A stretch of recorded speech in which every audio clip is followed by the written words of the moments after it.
What is up, Clemson Nation? What's up, TTC? Everybody else out there.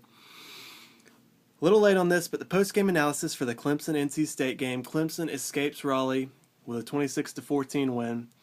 Now I'll go ahead and talk about what everybody was talking about first, was the controversial run by NC State that would have put them up 14-13.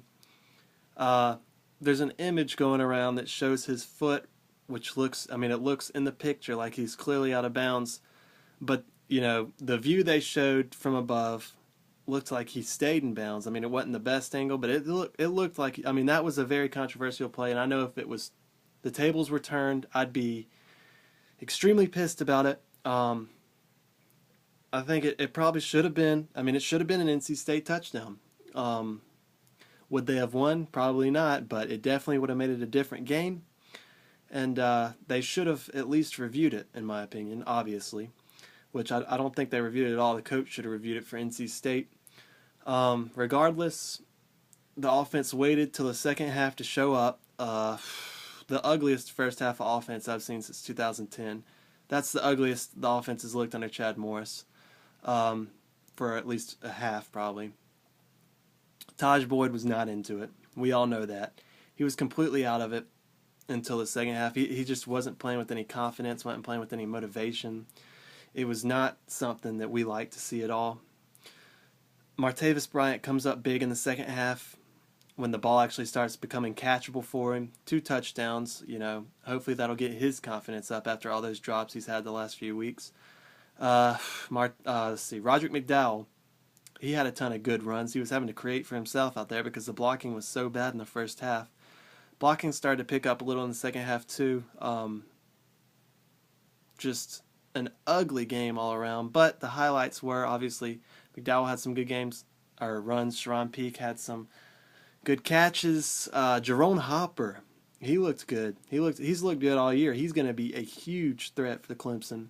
Sammy Watkins was Sammy Watkins. Defense played about as good as you could expect. They had a pretty good game. Gave up big plays, which we don't like to see. But they had a pretty good game. Vic Beasley leads the nation in sacks now with 5.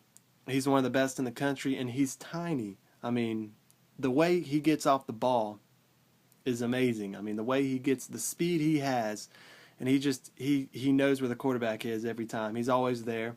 He's always in the quarterback's face. He had a forced fumble. He had 2 batted down passes, 3 sacks, 5 tackles. It was just a really good game for him. And that's what we're going to expect to see. The defense is a lot more aggressive than it was the last couple of years. A lot more aggressive. They're in your face. The blitz packages we're using are just they're working to perfection half the time now. We still got to get more consistent. No big plays. So much improvement's needed.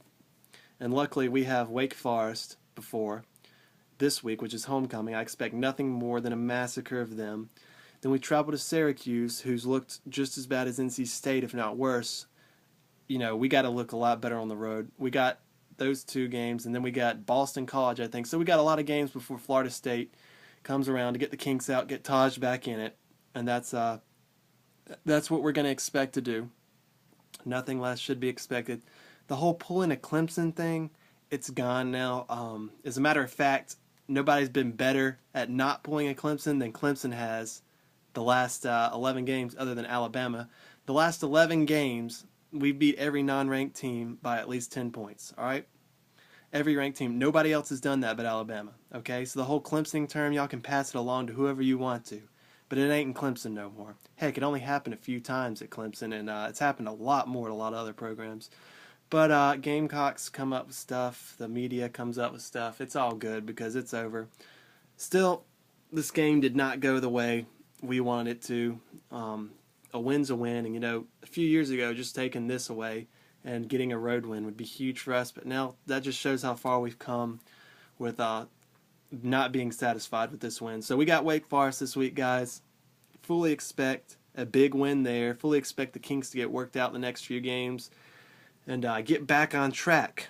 But go Tigers.